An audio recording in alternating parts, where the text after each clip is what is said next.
Narito po ang mga katanungan at kasagutan na may kaugnayan sa pamamahagi ng sub-second tranche. Ilalahad po ang update sa implementasyon ng Emergency Subsidy Program or Social Amelioration Program ng National Capital Region.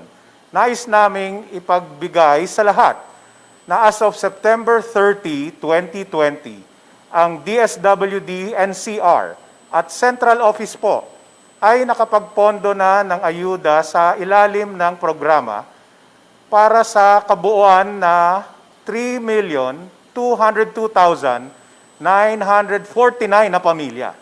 Sa ngayon po, patuloy ang ating partnership sa mga financial service providers na sa pagre-release ng mga naturang ayuda at patuloy ang Field Office NCR at ang Central Office katulong ang ating local government units sa pag-aayos at pagre-reprocess ng mga accounts na may mga maling detalye.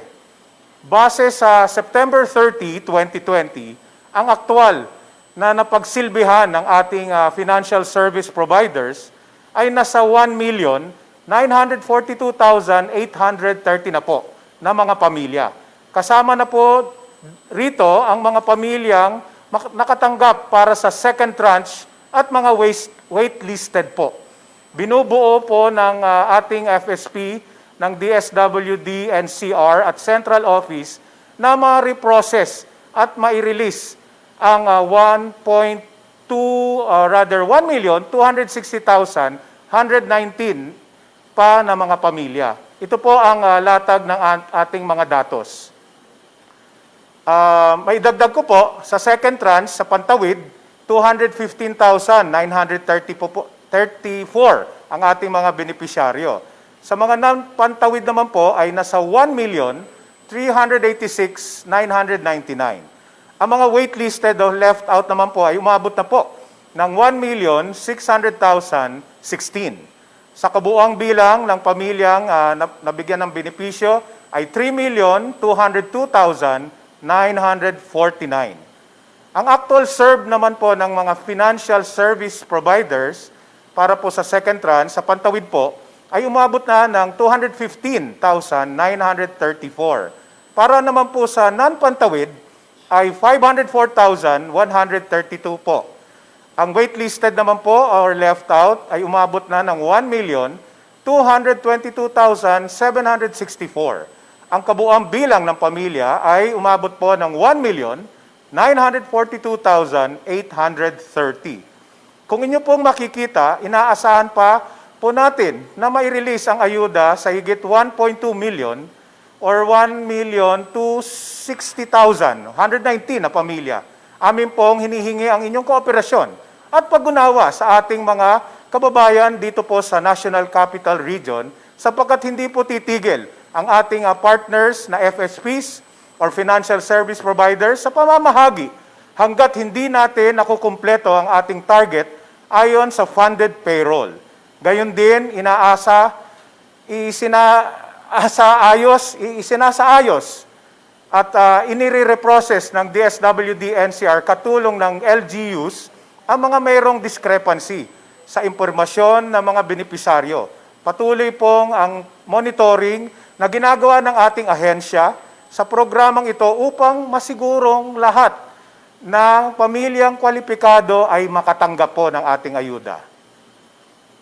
Maraming salamat po, RD Vic, sa inyo pong ulat. Maraming salamat din po sa pag-clarify na marami po sa ating mga beneficiaries mula sa National Capital Region ang kinakailangan pong ma-process yung kanilang mga restricted transactional accounts dahil initially nga po nagkaroon ng discrepancies doon sa impormasyon na nauna po nilang naipahatid. Sa dako naman po ito, magtungo tayo kay Ms. Eloisa ng Calabarzon at humingi rin po tayo ng update o the implementation of SAP sa kanila pong region. Opo, maraming salamat Ma'am Irene. Sa kasalukuyan po ang DSWD Calabarzon ay nakapagbigay na po ng ayuda sa ating SAP para po sa 1,677,789 na beneficiaries. Mula po ito sa target na 2.3 million. At kabilang po dito ang 309,000 na beneficiaryo ng Pantawid, Ang ating pong non-pantawid na meron po tayong 1.2 million, 155,000 para naman po sa ating waitlisted beneficiaries at 6,088 po mula po sa TNBS or PUB drivers po na ating beneficiaryo. So ito po ang kabuuan at sa meron po tayong 71% na accomplishment po mula po sa DSWD FO Calabarzon. At patuloy po kaming nakikipag-ugnayan para po sa ating mga financial service providers para patuloy po ang ating pagbibigay po ng ayuda sa ating mga beneficiaryo. Maraming salamat po, Ms. Eloisa, sa inyong ulat. Ngayon naman po, gaya ng ating naipangako sa ating mga taga-subaybay sa iba't ibang social media platforms ng DSWD, tayo po ay sasagot sa ilan po sa kanilang mga katanungan. Mula naman po sa Barangay Southside, Makati City, si Ms. Celia De Losa ay nagpahatid po ng mensahe. RDVIC, siya daw po ay waitlisted at isang solo parent.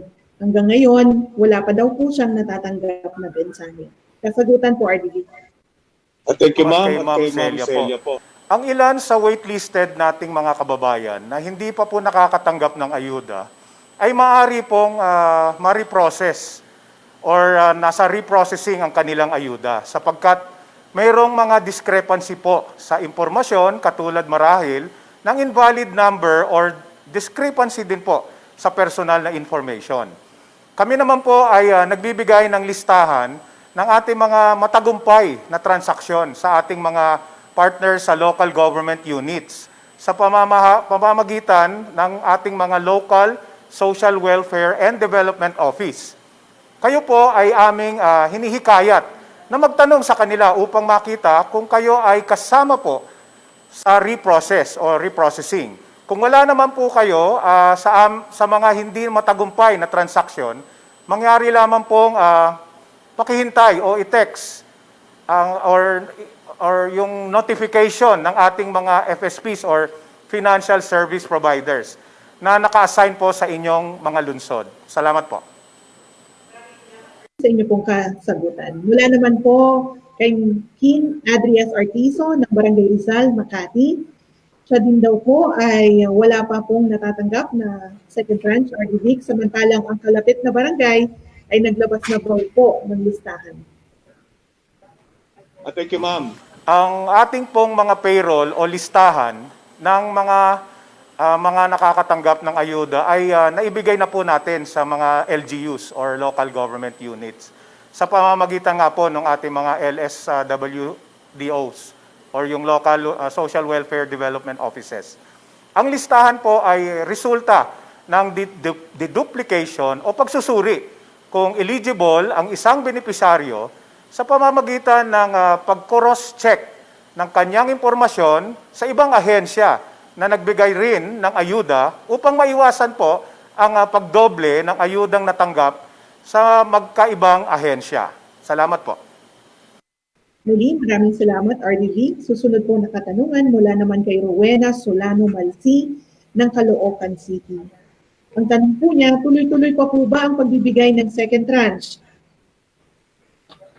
Yes. Opo, katulad po ng sinabi ko po kanina, patuloy po ang DSWD NCR sa tulong ng ating mga financial service providers sa pamamahagi ng ayuda sa ating mga kababayan.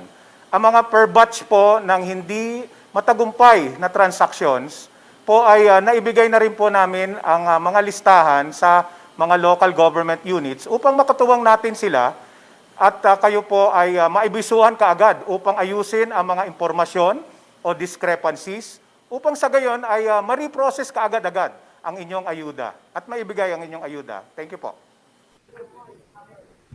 Susunod po na katanungan mula naman po kay Nini R ng Lower Bikutan, Taguig. Ang second tranche daw po ay hindi pa po daw nila natatanggap, RDV.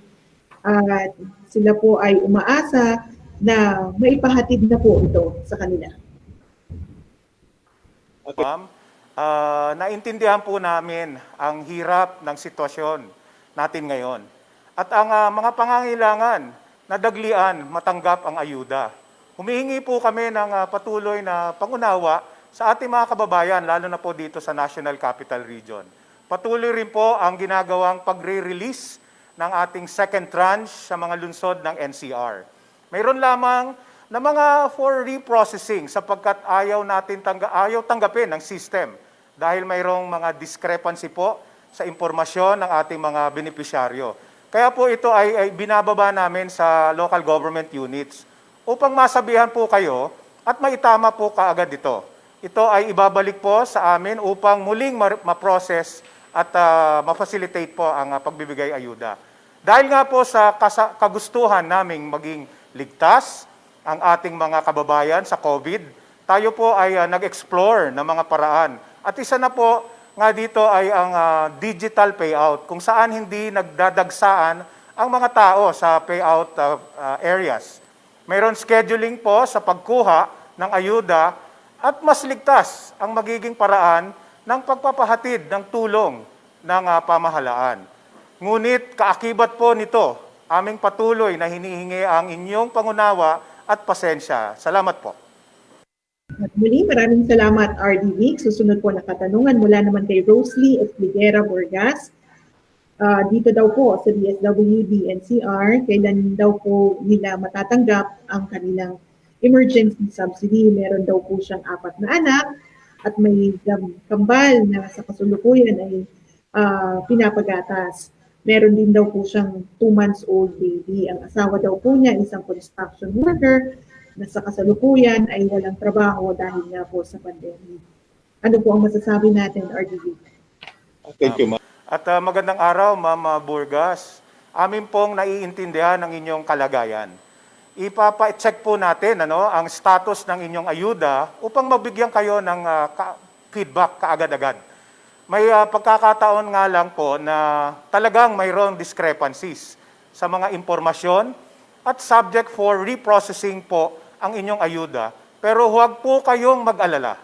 At sapagkat ito naman po ay para sa inyo at inyo pong matatanggap. Yan po ang sigurado po yan. Mayroon lamang pong talagang proseso na dapat natin daanan lahat. Maraming salamat po muli. Mula naman po kay William Buktot ng Caloocan City. Siya daw po ay from Barangay 181 at hindi pa daw po nakakatanggap ng ayuda. Siya rin daw po ay waitlisted. Ang kanyang mensahe ay sana naman daw po maipamahagi na kasi sila po ay nangungupahan at 6 na buwan daw po silang hindi pa nakakabayad ng kanilang upa. Umaasa daw po sila sa ayuda na ibibigay ng pamahalaan dahil sa kasalukuyan nga ay wala pa daw pong trabaho. Or Divik, ano po masasabi natin? Thank you, ma'am. Ma-share lang po natin sa kanila, ang GCash po ay nagbalik na sa atin ng mga hindi matagumpay na transaksyon. At ito ay kasalukuyang kino-coordinate na po natin sa local government unit upang maitama po kaagad ang mga impormasyon para sa mayroong mga discrepancies. Mangyari po lamang na bisitahin niyo po ang ating local social welfare development officer upang maitama po ang impormasyon na ito at kaagad po maibigay ang inyong ayuda. Salamat po. Karagdagang katanungan, RDV, mula naman po kay Ski June Opao. Gayon din po ang kanyang tanong kung kailan daw po ibibigay ang second tranche ng NCR. Although hindi po niya nabanggit, RDV, kung anong lungsod po ang kanyang kinabibilangan. Bakit? Magkaroon na lang po tayo dito sa katanungan na ipinahatid sa atin ni Papi Joe. Ang sabi po niya, siya ay taga-barangay Bignay, Valenzuela City. At yung daw po kanyang social amelioration card form ay noong Abril pa po niya pinirmahan. Setyembre na daw po ngayon, RDV.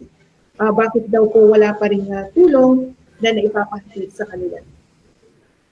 Ma'am, gaya po kanina, ang GCash po ay nagbalik ng mga ating mga hindi po matagumpay na transactions ng waitlisted at second tranche. Kung kaya po ito ay patuloy nating kino-coordinate sa ating mga partner local government units upang maitama kaagad-agad po ang mga impormasyon upang ito ay ma-reprocess kaagad. Tinitiyak po namin na kung kayo po ay kwalipikado, ang ayuda niyo po ay para sa inyo talaga at mapupunta po ito sa inyo. Atin lamang pong isasagawa ang mga processes base rin po sa mga guidelines ng ating sinusunod mula po sa Central Office at sa ating pong nakakataas na mga IATF po. Salamat po, RD Vic, sa inyong kasagutan. Malinaw po iyan na meron tayong mga restricted transactional accounts na kinakailangan po muling ma-process dahil nga po may mga kinakailangan impormasyon mula sa ating mga beneficiaries. Isa na nga po dyan, yung sa kanilang middle name o yung kanilang tamang cellphone number. Susunod po na katanungan, RD Vic, mula po sa mga taga-Batasan at Payatas dito sa Quezon City. Kumusta na daw po ang pamamahagi ng emergency subsidy sa kanilang lugar? Yes, ma'am. Actually po, itinatama ang mga impormasyon sa mga hindi matagumpay na transaksyon. Tuloy-tuloy po itong proseso na to. Upang sa gayon, ito ay magawa ng panibagong payroll at mapondohan kaagad at mai-release kaagad din sa mga nararapat at kwalipikadong benepisyaryo. Pagbigayan at ito po ay ating talagang commitment sa ating pong mga benes. Hinihingi lang po namin ang inyong, muli ang inyong pag-unawa dahil yung proseso po ay talagang kailangan maging maingat po. Kaya po magtungo po kayo sa Local Social Welfare Development Office sa inyong lokalidad upang maitama kaagad kung may mga impormasyon pong hindi po tama. Patuloy po ang DSWD, NCR sa pagbababa ng mga listahan ng hindi matagumpay na transaksyon na naibigay ng GCash sa atin po. Nais ko rin pong ipagbigay alam na hindi po paisa-isa ang pagpoproseso natin ng mga hindi matagumpay na transaksyon. Ito po ay by batch, kaya po hinihintay natin ang mga kumpleto at makumpleto at maitama ang mga may discrepancies po upang ito ay per batch na ma-reprocess din po. Maraming salamat po sa inyong pag-unawa at pag-intindi. Maraming salamat po sa inyong mga naging kasagutan, RDB. Ngayon naman po, dumako tayo sa mga katanungan na ating nakalap na para naman na mula po sa mga beneficiaries ng Region Calabarzon. Ms. Eloisa, una pong katanungan mula po sa residente ng Molino 7, Bacoor, Cavite. Siya daw po ay kwalipikado sa programa, ngunit hanggang ngayon, wala pa din daw pong natatanggap. Paano po ba malalaman kung mabibigyan pa siya ng ayuda o hindi? Opo. Ang kwalipikadong benepisyaryo po ng SAP ay nagmumula po sa vulnerable or informal sector na nahigit na naapektuhan ng ating pong quarantine. At sila din po ang walang kita o hanap buhay. So kung kasama po ang pamilya sa unang tranche po ng pamamahagi ng SAP, sila po ay makakatanggap ng second tranche. Maliban lamang po kung ito po, ang pamilyang ito ay nakatanggap na ng ayuda mula sa ibang ahensya na nagpapatubad din po ng SAP. Kung ito po ay patuloy po nakikipag-ugnayan kami sa ating pong service provider at ang pagbibigay po at pamamahagi ng ayuda ay mula po sa pamamagitan po ng ating digital payment. So, ang ating pong proseso, makakatanggap po ang benepisyaryo ng text at doon po nakasaad kung saan ang detalye po at schedule at ang reference number po upang makapunta po doon sa partners po ng service provider para po makuha ang ayuda.